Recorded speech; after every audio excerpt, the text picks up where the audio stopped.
बचपन में मेरे संग सेक्सुअली अब्यूज़ हुआ, तो क्या ये मेरे गलत कर्म की वजह से है और मैं इस चीज़ को भूल नहीं पा रही हूँ? तो आप मुझे कर्म का थोड़ा समझा दें कि ये पास्ट लाइफ में क्या होता है? तो पास्ट लाइफ और सेक्सुअल अब्यूज़ में क्या है? समझें, बड़े ही आराम तरीके से समझें। अच्छे कर्म, तो अच्छे कर्म भोगने के लिए मिलेंगे, बुरे कर्म, तो बुरे कर्म भोगने के लिए मिलेंगे। पर किसी के द्वारा कुछ गलत कर्म बन गए और हमने इस जीवन को जीते जी उसके प्रति दोष दृष्टि करी, अरे इसके तो कर्म ही बुरे होंगे इसलिए भोग रहा है, तो मतलब ये इतना सा भाव आपके अंदर से आना ही उसके कुछ कर्म आपके अंदर आपके अकाउंट में ऐड ऑन हो जाएंगे, क्योंकि वो बेचारा पीड़ा झेल रहा है। एटलीस्ट वो अपने जीवन में पीड़ा झेल रहा है उन कर्मों को मुक्त होने के लिए। उसको जन्म मिला है जिससे वो पीड़ा झेल ले और उसका मुक्ति हो जाए, मतलब वो आगे बढ़ जाए, तो उसके लिए तो अच्छा है। क्योंकि वो आराध्य का जो भी है हमारे द्वारा के जाने अनजाने में कुछ ऐसे महा गलत कर्म बन गए जिससे हमने किसी को बहुत कष्ट पहुंचाया है, तो अगर इस जन्म में हमारे से कुछ ऐसा हुआ तो वो कष्ट निकल ही जाए। वहीं देखने वाला गलत होते हुए देख रहा है पर रोक नहीं रहा है, उसे भोगना पड़ेगा, क्योंकि उसकी आंखों ने वो चीज़ होते हुए देख ली है, उसके सामने हो ही इसलिए रही थी, उसके सामने वो सीन ही इसलिए आया है। इस मूवी में क्यों आया?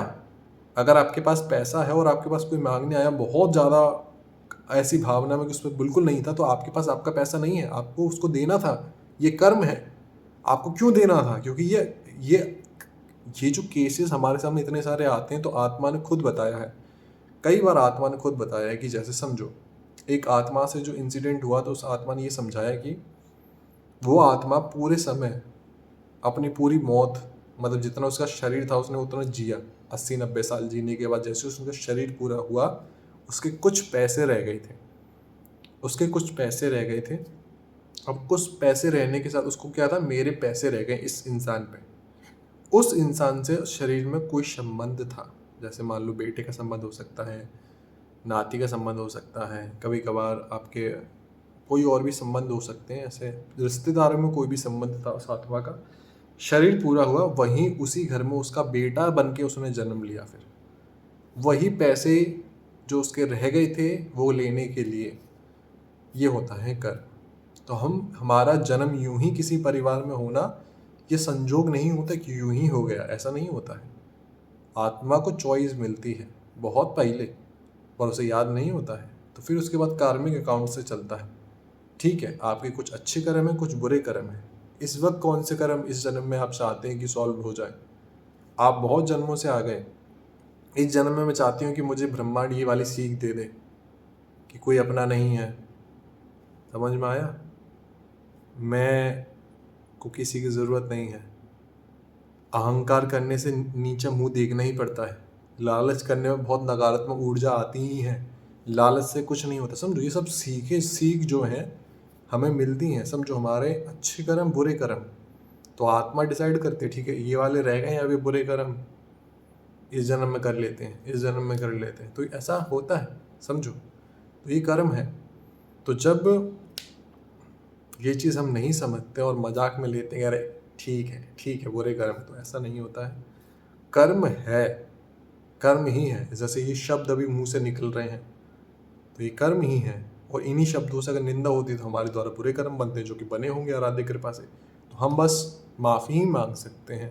प्रायश्चित क्या है? अपने आराध्यों के लिए उस व्यक्ति को, जब वो सामने नहीं है शरीर रूप में, अपने अंदर लेके आते हैं, माफ़ी मांग लेते हैं। कभी कभार वासना में क्या होता है, वासना क्या है, सेक्सुअल अब्यूज में समझो तो, जब आप एक छोटी उम्र में, आपकी शरीर की कोई भी उम्र है, आप अपने दोस्तों के साथ हंसी मजाक में बहुत ज़्यादा वासना वाले क्वेश्चंस जोक्स क्रैक करते हैं, तो वासना का स्तर आपके अंदर बढ़ता है। एक समय के बाद जैसे आप सेक्सुअल लाइफ में उतर जाते हैं, तो आपको हर शरीर को बस एक सेक्सुअल ऑब्जेक्ट की तरह आपको दिखाई देगा। इस वासना का स्तर इतना ऊपर है कि आप देखो वासना में लोग अपने पति को, अपने बच्चों तक को, माँ अपने ही बच्चे को मार देती है सिर्फ इस वासना के चक्कर में कि उसका कोई और लवर है, उसके संग भागना है। समझ के देखो इस वासना का क्या है। तो ये ऐसे ही नहीं है, तो हमेशा ये भगवत प्राप्ति में बाधक होती है, क्योंकि शरीर से इतना जुड़ाव तो ये वासना की वजह से होता है। सपोज हमारी लाइफ में कुछ भी एक्सपीरियंस होता है, हम सबसे पहले कहते हैं हमारा कर्म है, कर्म के अलावा कुछ और है नहीं। तो अब किसी के संग गलत हो रहा था, हम देख रहे थे खड़े होके, सपोज खड़े होना भी हमारा गलत कर्म था, हमारे संग कुछ गलत हुआ तो हमें रियलाइजेशन हुआ कि हमारे संग गलत कर्म हुआ है, तो इसका मतलब ये कि मैं शोक मनाऊं, रोऊं नहीं। अगर मेरे अंदर सामर्थ्य है तो इतना है कि चलो मैं कोशिश करती हूँ या फिर कोशिश करता हूँ कि किसी और के संग गलत ना हो, तो इसको कर्म से नहीं जोड़ेंगे हम। समझो, हम जब संसार में जीते हैं तो हम क्या देखते हैं, अगर गलत हुआ है तो किसी के साथ भी ना हो, मेरे साथ भी क्यों हुआ है, किसी के साथ भी ना हो, ये चीज़ हम देखते हैं। इसलिए कि अगर आप तो कोई चीज़ हुई है तो मेरे अलावा किसी और के संग ना हो, ये आपका बहुत बड़ा सद्भावना है। समझो, तो अगर वो चीज़ आपकी लाइफ में कुछ ऐसा एक्सपीरियंस हुए जो गलत थे, तो उन गलत एक्सपीरियंस को लेकर के बैठना नहीं है। किसी भी वक्त आत्मा शरीर चेंज करेगी, तो जो हुआ हुआ, आपके हाथ में नहीं था, अपने आप को गिल्टी मत करना। जो भी आपके एक्सपीरियंस रहे, अच्छे बुरे, वो ठीक है। अब ये बात आ जाए कि ये ना मेरा जीवन है, ना मेरा शरीर है, इस जीवन में सारे से लेसन सीख लिए, ना कोई अपना ना कोई पराया। सिर्फ रोने में नहीं कहना अपना पराया, ये सच है, ये सच है। किसी भी कनेक्शन की वजह से जन्म मिल गया, इसका मतलब ये नहीं कि हम कह दें कि ना हमारा ये हमारा वो, ऐसा कुछ नहीं कहना है हमें। हमें इससे मुक्त रहना है। इसलिए हर वक्त अपने आराध्य के स्वरूप में रहो, याद ना करना पड़े आराध्यंश क्या है, अपना स्वरूप हर सेकंड याद रहे। पता नहीं ये आत्मा किस वक्त इस शरीर को चेंज करेगी, तो इसलिए हर वक्त प्रसन्न रहना है, हर वक्त खुश रहना, अपना कर्म करते रहना है। मन के प्रति नहीं रहना कि मन करेगा तो करेंगे। कोई भी परिस्थिति आपको गिराने नहीं है, आपको उठाने आई है। कुछ आत्माएं कहती है मुझे क्रिकेटर बनना था, मुझे सिंगर बनना था, इस जीवन में अच्छा, इस लाइफ में बहुत हार्ड वर्किंग नहीं रही, नहीं रहा, आगे वाले में रहूँगी, इस वाले में करूँगी। तो इस जीवन में बहुत ज़्यादा लोग स्ट्रगल करते हैं, बहुत हार्ड वर्क करते हैं, तो एक पोजीशन गैदर करते हैं।